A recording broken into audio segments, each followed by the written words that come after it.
আপনারা বলেছিলেন অনেকেই যে মৌলানা আব্দুর রহমান জামি তো এনার ওয়াজ নিয়ে আসার জন্য মুসলিম হবার 40 দিন আগে সেই ঘটনা। তো চলো কী ঘটনা ঘটেছিল মুসলিম হওয়ার 40 দিন আগে। আব্দুর রহমান জামি ঠাকুরগাঁও এনার এই ওয়াজটা আমরা এখন শুনবো। তো চলো ভিডিওটা শুরু করি। বাবা কয়, বাবা কি বলতে চাও? আমি বলি, বাবা কিছু বলতে চাই না, শুধু জানতে চাই। বলে, তোমার ভাব লক্ষণ আমার কেমন যেন ভালো ঠেকতেছে না। আমি বলি, বাবা ভাব লক্ষণ ভালো ঠেকতেছে না, কারণটা কি? না, ভালো না লাগার তো কিছু নাই, আমি তো এমন কিছু করে ফেলি নাই, আমি তো আপনার সন্তান। বাবা কয়, বাবা তোমার আব্বা আমার তেমন ভালো লাগে না, আমার কেমন জানি একটু লাগতেছে। মারে ডাক দেখে, এই এর একটু ঠাকুরঘর থেকে চন্দামি নিয়ে এসে খাওয়া। কি? আরে বাপরে, মানে কি? কয় ওই ঠাকুরের পা ধুয়ে খাওয়া, এটা রে খাওয়া, এটা পাগল হয়ে গেছে বোধ। আমি ঠাকুরের পা ধুয়ে খাওয়াই কি করবা? যেই ঠাকুর নিজেরই রক্ষা করতে পারে না, 3 দিন পূজা কইরা আমরা যে এই নদীর মধ্যে নিয়ে পাড়ায়া ফাড়ায়া ডুবাই, নিজেরে যে বাঁচাইতে পারে না, সে আমারে কি বাঁচাবে?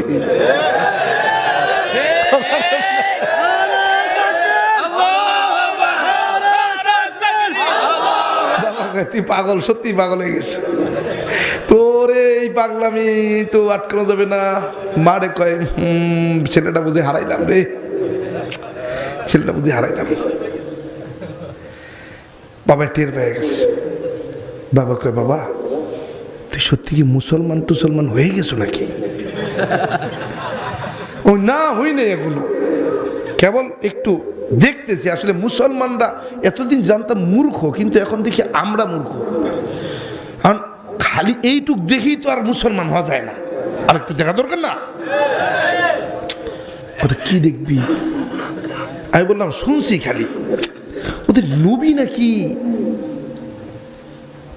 মানে দুনিয়ার জমিনে যেই দেখতো সেই নাকি পাগল হয়ে যেত। নবী নাকি এত সুন্দর ছিল, সেই নবী নাকি কোনোদিন কাউরে গালাগাল তো দূরের কথা, কারোর সঙ্গে খারাপ ব্যবহারও করে নাই। ওই নবীরা তো দেখি নাই, কিন্তু ওই নবীর হাদিস পড়ে দেখছি। হাদিসের মধ্যে যা দেখলাম তাতে আমার মনে হইল যে নবী মনে হয় সত্যিই নবী। মানে কি? আমি বললাম, বাবা একটা ওয়াকিয়া পড়লাম। কি? নবীর আদর্শের একটা বয়ান পড়লাম। এই আদর্শের বয়ানটা পড়ার পরেই চিন্তা করতেছি, এইরকম নাকি মুসলমানের আদর্শ? এই আদর্শ যদি নবীর আদর্শ হয়, তাহলে তো এটা মুসলমানেরও আদর্শ।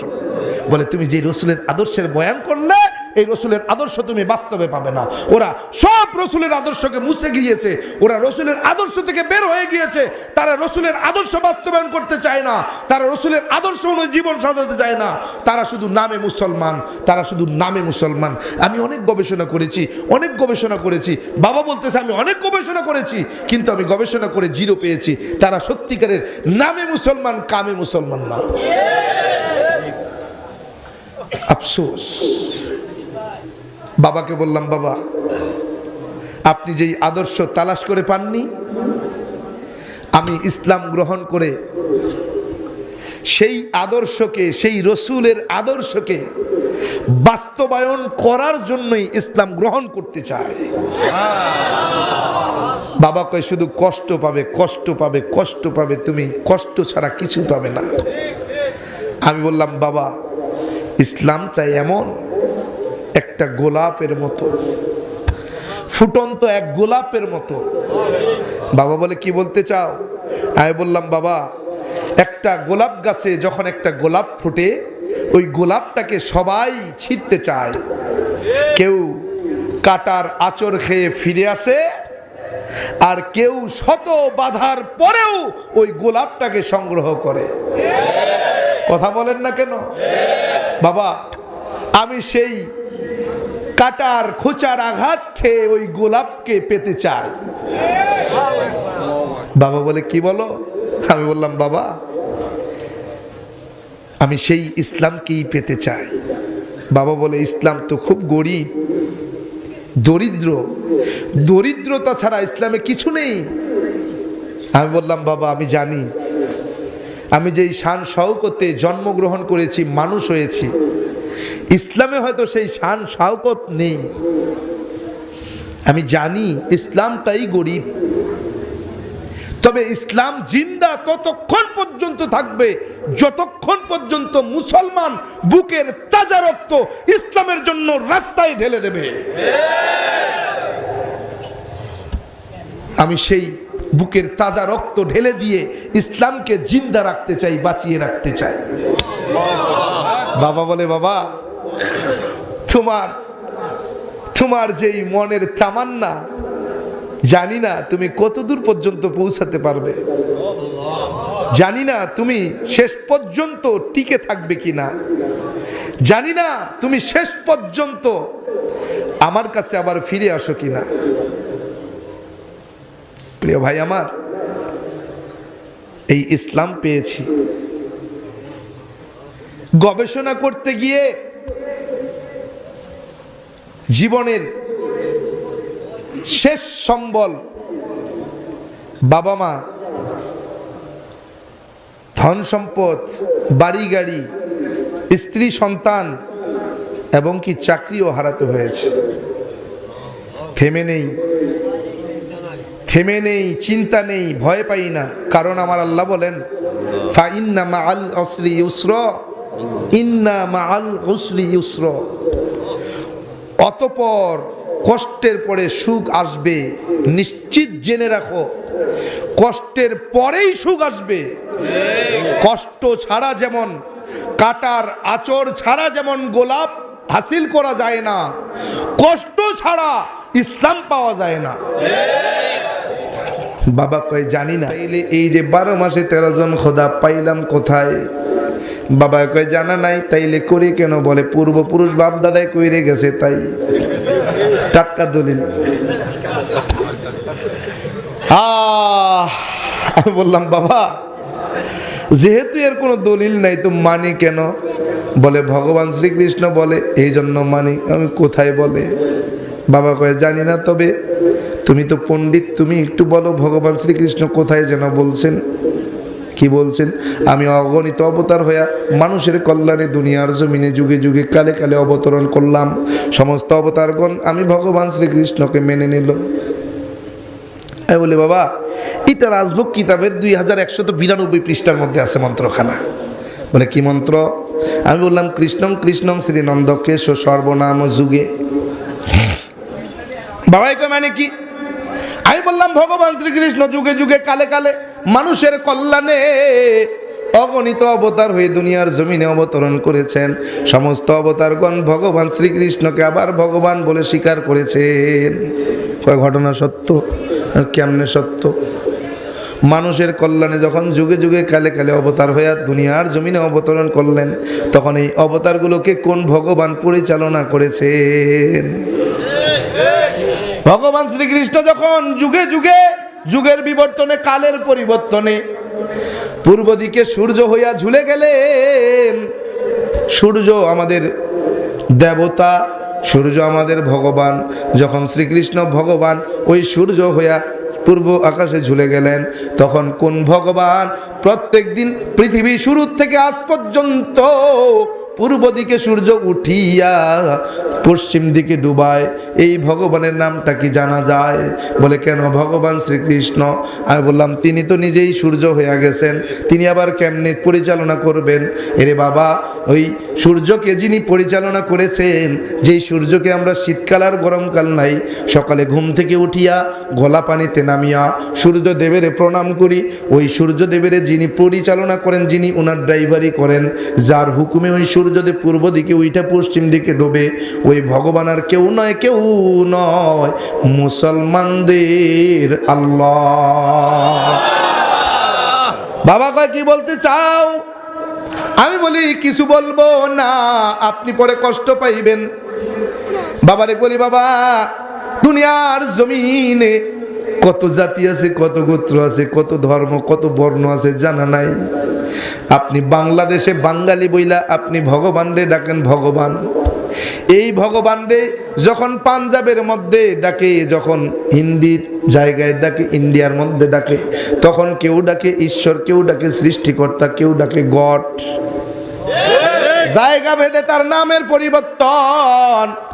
কিন্তু আল্লাহ এমন একজন, তুমি বাংলাদেশে বাংলা ভাষায় আল্লাহরে ডাকবা, আল্লাহরে লিখবা, কি লিখবা? আল্লাহ। তুমি ইন্ডিয়ার মধ্যে হিন্দি ভাষায় ডাকবা, হিন্দি ভাষায় লিখবা, হিন্দি ভাষায় বলবা, কি বলবা? আল্লাহ। তুমি আরবিতে পাকিস্তানে যাইয়া উর্দুতে লিখবা, উর্দুতে বলবা, উর্দুতে আমার আল্লাহরে ডাকবা, কি ডাকবা? আল্লাহ। তুমি যখন ওই যে আসামে যাবা, আসামের ভাষায় তুমি যখন লিখবা, তখন কি লিখবা? তখন কি ডাকবা, কি বলবা? আল্লাহ। তুমি যখন সৌদি আরবে যাবা, ওই সৌদি আরবের মধ্যে যাইয়া তুমি আমার আল্লাহরে কি লিখবা, কি বলবা, কি বলে ডাকবা? আল্লাহ। অতএব আমার আল্লাহ এমন এক সত্তার নাম, যিনি যেই জায়গায় যেমন ঠিক সেই জায়গায় তেমন। যে কোনো ভাষায় তুমি আমার আল্লাহকে ডাকবা, আল্লাহই ডাকতে হবে, অন্য কিছু ডাকার ক্ষমতা নাই। কথা কন না কেন? বাবা কয় কি ব্যাপার, কি বলতে চাও? আমি বললাম বাবা শুধু জানতে চাই, জানতে চাই, বলতে চাই না। বাবা কয় কি বলতে চাও? আমি বললাম বাবা গো, সৃষ্টিকর্তা 12 মাসে 13 জন হতে পারে না, কারণ 13 জন যদি সৃষ্টিকর্তা হতো, 12 মাসে 13 জন খোদা হইতো, তাইলে এই দুনিয়া আর থাকতো না, দুনিয়া বিবর্তনে পরিবর্তনে ধ্বংস হয়ে যাইতো। অতএব খোদা আমার একজন। কে সে?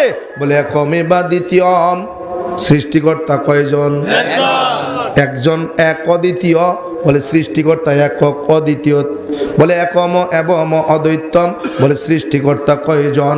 বলে সৃষ্টিকর্তা একজন, তিনি কারো মুখাপেক্ষী নন। একম ব্রহ্মা দ্বৈত নাস্তি নহিনা নাস্তি কিঞ্চন। বলে সৃষ্টিকর্তা একজন, তিনি কারো মুখাপেক্ষী নন। বলে তিনি কারো মুখাপেক্ষী নন, তিনি এমন, তিনি খানও না, ঘুমানো না, স্ত্রীও নাই, সন্তানও নাই, জন্মও দেন নাই, জন্মগ্রহণও তিনি করেন নাই। আমার আল্লাহ জানায়া দেয়, কুল হুয়াল্লাহু আহাদ আল্লাহুস সামাদ লাম ইয়ালিদ ওয়া লাম ইউলাদ ওয়া লাম ইয়াকুল লাহু কুফুয়ান আহাদ। আল্লাহু আকবার কইেন না। আরে বান্দা, আমার আল্লাহ ডাক দিয়ে কয়, ও নবী জানায়া দেন আমি আল্লাহ এক অদ্বিতীয়, আমি কারো মুখাপেক্ষী নই, আমি খাইও না, ঘুমাইও না, স্ত্রীও নাই, সন্তানও নাই, জন্মও দেই নাই, জন্মগ্রহণও আমি সৃষ্টিকর্তা করি নাই। ঠিক কি না? তাইলে এবার মিলাইয়া দাও। বাবারে বললাম বাবা যদি ভগবান শ্রীকৃষ্ণ হয়, তাইলে ভগবান শ্রীকৃষ্ণের সঙ্গে এই 3টা মন্ত্র যদি মিলা যায়, আমি মুসলমানদের আল্লাহকে নয় ভগবান শ্রীকৃষ্ণকেই ভগবান মানতে রাজি। বলে মিলাই দাও, মিলাও।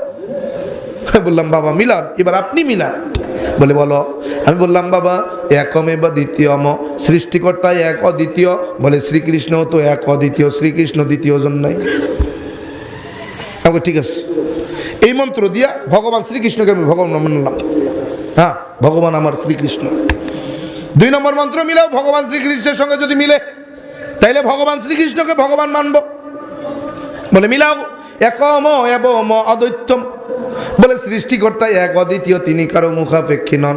তাইলে শ্রীকৃষ্ণ যদি কারো মুখাপেক্ষী নন না হয়, তাইলে ওই যে মহাভারতের যুদ্ধে, কুরুক্ষেত্রের যুদ্ধে তিনি অর্জুনের সহযোগিতা নিয়ে কেন যুদ্ধে অংশগ্রহণ করলেন?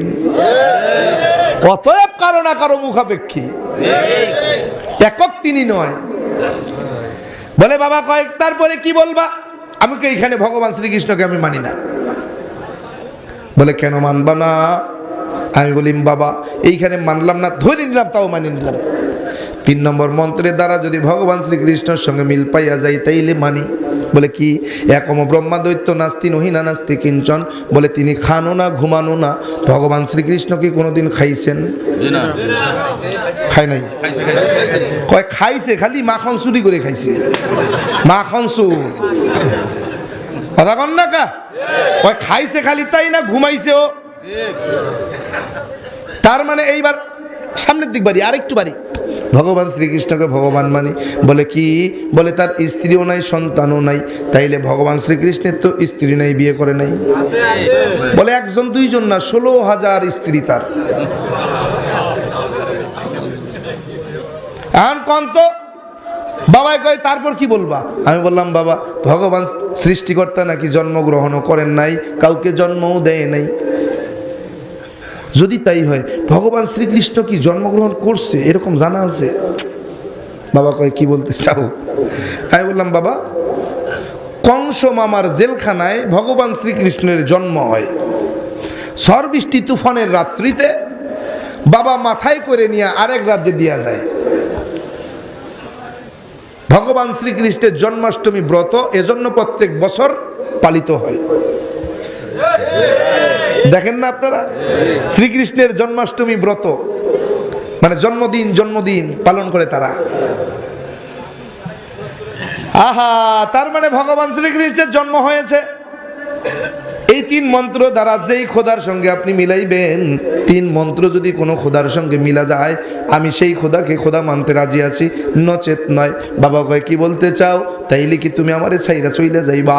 আমি বললাম বাবা, এই মন্ত্র যার সঙ্গে মিলে সেই আমার আল্লাহ, সেই আমার সৃষ্টিকর্তা। বলে কেমন? আমি বললাম বাবা, আল্লাহ এমন একজন যার সঙ্গে এই 3 মন্ত্রের মিল পাওয়া যায়। বলে কেমন? বলে কুল হু আল্লাহু আহাদ, আমি আল্লাহ এক অদ্বিতীয়। আল্লাহ পাক রব্বুল আলামিন জানায়া দেয়, ও নবী জানায়া দেন আমি আল্লাহ এক অদ্বিতীয়।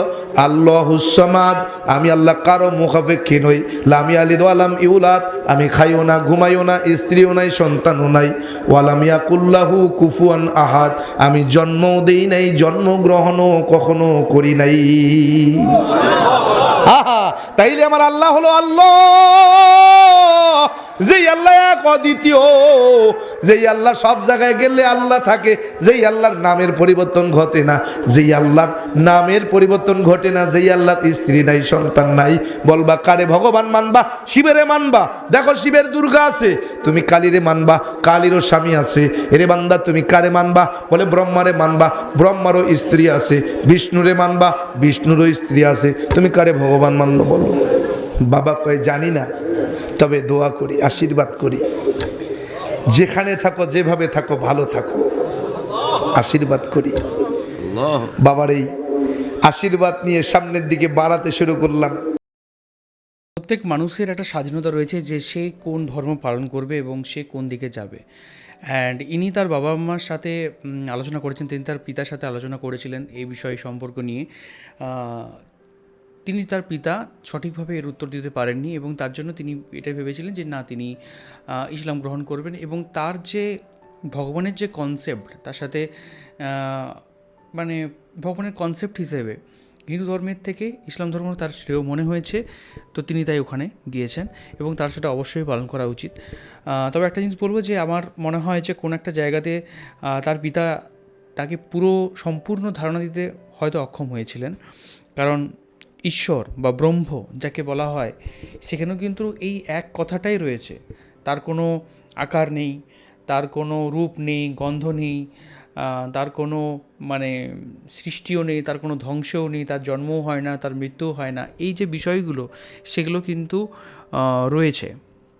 আর প্রত্যেক যে দেবদেবীর যে বিষয়টা, সেটা হচ্ছে যে প্রত্যেকটা দেবদেবী যে ফর্মে আমরা তাকে পূজা করি বা যে ধর্মে তাকে সাধনা করা হয়, প্রত্যেকটা ফর্মের একটা এনার্জির একটা ম্যানিফেস্টেশন রয়েছে। যদি ইন শর্টে যদি বলা যায় যে কেউ যদি বিদ্যা চায় জীবনে, তার সরস্বতীর আরাধনা সে করে। কার যদি ধন সম্পদ রয়েছে, তার তখন সে লক্ষ্মীর আরাধনা করে। তো এই সর্বাঙ্গীন যে জিনিসগুলো, সেগুলো হচ্ছে যে রূপগুলো, সেগুলো কিন্তু ঋষি দ্বারা ড্রয়িং করা এবং এক্স্যাক্টলি যে ওরকমই দেখতে তার কোনো কিন্তু মানে নেই। এক্স্যাক্টলি অনেক রকমের দেখতে হতে পারে, কিন্তু বিষয়টা হচ্ছে যে অনেক ডেপথ রয়েছে যেগুলো না জেনে জাস্ট একটা ওপর দেখে বলে দেওয়া যে এটা এরকম সেটা সেরকম, এরকম কিন্তু হিন্দু বা সনাতন ধর্ম কিন্তু নয়।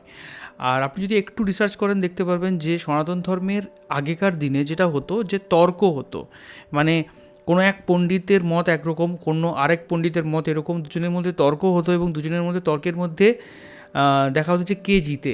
বিভিন্ন রকমের তর্ক হতো, বিভিন্ন রকমের আলোচনা চলতো, বিভিন্ন রকমের প্রশ্ন থাকতো, তার মধ্যে মতের মিল অমিল অনেক কিছু থাকতো। তো মেনে নেওয়ার ব্যাপারটা কিন্তু কোনো জায়গাতে কিন্তু ছিল না সনাতন ধর্মে, আর আজও নেই। তার জন্য দেখবেন যে আজকে হয়তো মানে একটু যদি বলা যায় যে সনাতন ধর্মের যে কালচারটা, অনেক সনাতনী মানুষরাই জানে না যে অ্যাকচুয়ালি তার কালচারটা কী। আপনি একটা জিনিস দেখি যে যারা সনাতন ধর্মের রয়েছে, আমি বলতে পারি যে 90% মানুষ, হতে পারে নাম্বারটা একটু এদিক ওদিক হতে পারে, 90% মানুষ তারা জীবনে ভগবদ্গীতা বলুন, বেদ বলুন, উপনিষদ বলুন, বা অষ্টাবক্র গীতা বলুন, বা এই ধরনের যে কনসেপ্টগুলো তারা কিন্তু জানে না। মন্ত্র সাধনা কী তারা এই জিনিসটা জানে না। মন্ত্র সাধনা বা সাধনা ইন জেনারেল জিনিসটা কী সেটাও কিন্তু তারা জানে না। যোগা কী সেটাও তারা কিন্তু জানে না। অষ্টাঙ্গ যোগ যেটা বলা হয়েছে, তো সেটাও যে কী সেটাও কিন্তু তারা জানে না। তো মনে হয় যে এটাই যে প্রত্যেক হিন্দুর এটা উচিত যে নিজের ধর্মকে স্টাডি করা, আর প্রত্যেক মুসলিমেরও দরকার যে তার নিজের ধর্মকে স্টাডি করা, আর যে যা খুশি যে ধর্ম পালন করতে পারে। আপনি এটা দেখতে পাবেন না যে খুব কম মানে মুসলিম বা অন্যান্য ধর্মগ্রন্থের কোনো মানুষ যে হিন্দুতে এসছে, এটা কিন্তু অনেক কম দেখতে পাবেন। আমি দেখেছি যে ম্যাক্সিমাম হিন্দু থেকে বা অন্যান্য ধর্ম থেকে মানুষ মুসলিমে গেছে। কারণ কিন্তু এটা অবশ্যই আপনি দেখতে পাবেন যে আপনি স্টিভ জবস থেকে শুরু করে আজকে অনেক অনেক হচ্ছে আপনার হলিউড সেলিব্রিটি থেকে শুরু করে সায়েন্টিস্ট থেকে শুরু করে আইআইটিয়ান থেকে শুরু করে আজকে তারা কিন্তু হিন্দু ধর্মের থেকে কিছু নিয়েছেন ইন দ্য সেন্স তাদের কিন্তু ধর্ম পরিবর্তন করতে হয়নি ওই জিনিসটা নেওয়ার জন্য। আমার যদি মনে হয় যে আমি ওই জিনিসটা থেকে কোনো কিছু নেব, টুল, ইটস কাইন্ড অফ টুলস। যেমন আমি এক্সারসাইজ করি আমার মাসল হবে, ঠিক সেরকমই যদি আমি কোনো একটা জিনিস পার্টিকুলার কোনো অ্যাক্ট করি সেটার আমার একটা বেনিফিটস পাবো। তো সেই বেনিফিটসগুলো কিন্তু তারা নিজের ধর্ম থেকেও কিন্তু নিয়েছেন।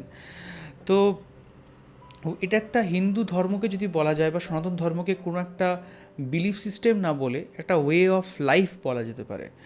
যে way of life in the sense যে আমি কিভাবে জীবনযাপন করব, বা আমার জীবনযাপনের মূল ভিত্তিটা কী, আমার অস্তিত্ব কী, আমি কি, এই জিনিসগুলো যদি জানতে চাও তোমাকে অনেক গভীরে স্টাডি করতে হবে। তোমাকে মানার নেই, আবার অনেকে আবার মানেও। এটা দুরকমভাবেই প্রযোজ্য। একদিকে রয়েছে জ্ঞানের ভাণ্ডার, যেখানে আপনি চাইলে অনেক কিছু জ্ঞান পাবেন, এবং যে জ্ঞানগুলো থেকে আপনি যদি ডিপে যান তাহলে দেখবেন যে অনেক কিছুই কিন্তু এক ধর্মের সাথে আরেক ধর্মের মিল আছে।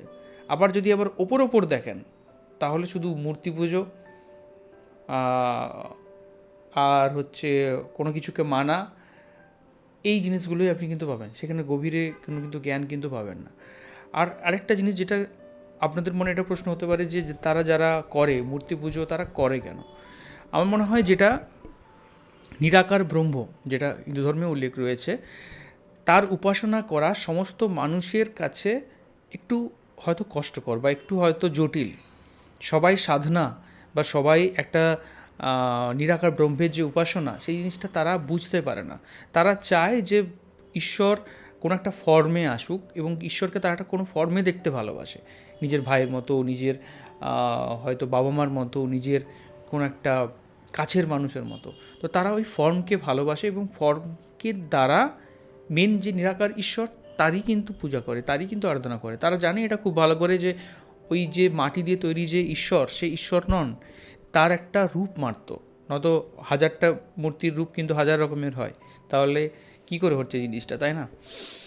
তো প্রত্যেক ধর্মের আমার মনে হয় যে একটা সৌন্দর্য আছে, প্রত্যেক ধর্মের একটা বিশেষ্য বৈশিষ্ট্য আছে। আর আমরা যত জানবো একে অপরের ধর্মের প্রতি, বা একে অপরের নিয়মকানুনের প্রতি, বা একে অপরের যে এই কোনো একটা জিনিসের পেছনে যে কী লজিক আছে সেই জিনিসটার প্রতি, আমরা তত একে অপরের প্রতি সম্মান এবং ভালোবাসা, রেসপেক্ট, এই জিনিসটা কিন্তু পারবো।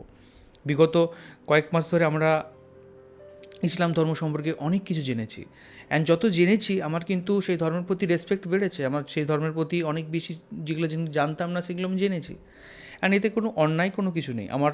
আর এরকম না যে আমি আগে জানতাম না বলে আমি তখন রেসপেক্ট করতাম না। আমার অনেক বন্ধু, ফ্রেন্ড সার্কেল, অনেক মুসলিম ভাইরা আছে, তার সাথে রীতিমতো আমাদের যোগাযোগ হয়, অ্যান্ড রীতিমতো তাদের সাথে আমাদের কথাবার্তা হয়। তো সেক্ষেত্রে ম্যাটার করে না ধর্ম জিনিসটা, মানে একে অপরে মেশামেশি এইসব জিনিসের দিক থেকে কোনো ম্যাটার করে না। তো জানতে জিনিসটা খুব মানে ভালোই লাগে, খারাপ লাগে না।